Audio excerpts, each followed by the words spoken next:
m'a donné un diagnostic, mais aucune solution. Après des années d'errance médicale, de fatigue chronique vraiment intense et handicapante au quotidien, des troubles digestifs, brouillard mental, etc. Vers mes 19 ans, j'ai fait des tests chez un endocrinologue, suite à des conseils d'une super naturopathe. Alors là oui, on me dit que je fais des hypoglycémies réactionnelles.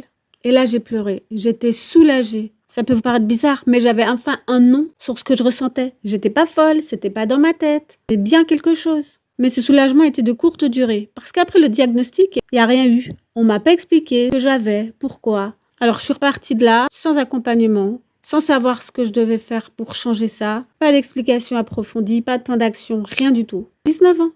J'étais toute jeune en plus. Alors heureusement que la naturopathe m'avait déjà donné un conseil, c'était d'arrêter tous les sucres rapides.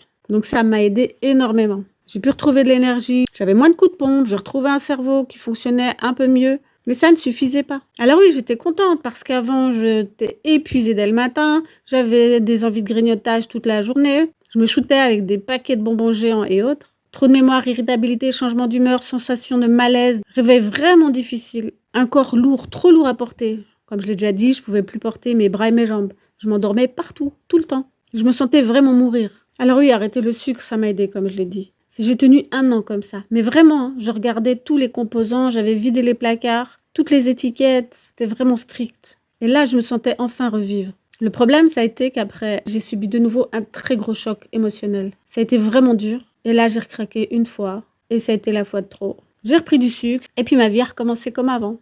Et même pire, parce que j'avais déjà un terrain fragilisé. J'avais pas eu le temps de récupérer toute mon énergie et de reconstruire ce qui était abîmé à l'intérieur. Et j'ai replongé dans ce mode de vie que je vais dire classique pendant des années. Comme si j'avais oublié que je devais changer ma façon de vivre. Donc ça, c'était avant. Donc là, j'ai refait un tour en arrière.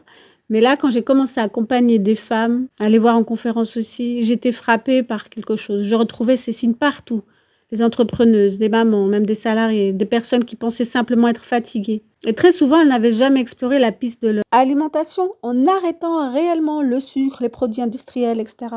Et en parlant avec toutes ces femmes, je voyais bien que leur corps leur envoyait des signaux de détresse depuis très longtemps. Avec tous les symptômes, même physiques. La bosse du biseau qui commence à pousser, des zones plus sombres et le grain de la peau qui change vers le cou, vers les plis des bras, vers l'aine. Des accrocheurs d'ongles, vous voyez? Des espèces de petites boules de peau comme ça qui poussent vers le cou, les bras ou ailleurs. Et donc, il y en a beaucoup qui avaient déjà de la résistance à l'insuline, même du diabète, sans le savoir. Parce que la majorité des médecins ne prennent pas le temps juste de discuter avec certaines questions. On peut déjà avoir de très gros soupçons.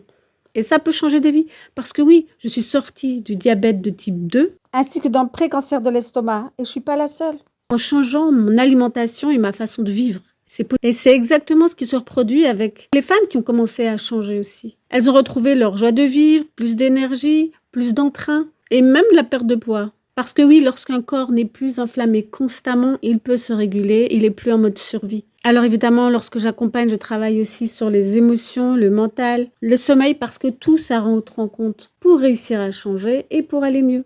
C'est exactement ce que j'avais fait pour moi à l'époque et c'est pour ça que je travaille de cette manière-là. Parce que le but, c'est pas juste qu'il y ait moins de symptômes, que vous teniez pendant une période, mais c'est de pouvoir retrouver de l'énergie, de l'apaisement et d'être productive, pas juste pendant 1 mois, mais pour toute votre vie. Alors non, c'est clair que moi, je ne veux pas vous donner des trucs et astuces pour tenir le coup. Lorsque j'accompagne, mon but est vraiment que vous sortiez de ce cercle infernal des 4 fatigues, qu'elles soient mentales, émotionnelles, digestives, hormonales et corporelles. Parce qu'elles fonctionnent toutes ensemble. Lorsque ça ne va pas d'un côté, ça ne peut pas aller bien de l'autre côté. Alors chercher à tout prix d'avoir un diagnostic, ça peut aider pour savoir quoi faire. Pas juste pour camoufler les symptômes à l'aide de médicaments ou plantes miraculeuses. Dites-moi un peu en commentaire si le matin vous êtes en pleine forme ou si vous avez besoin d'un café pour fonctionner ou même d'un matcha ou tout autre ou si vous avez des pics de fatigue dans la journée.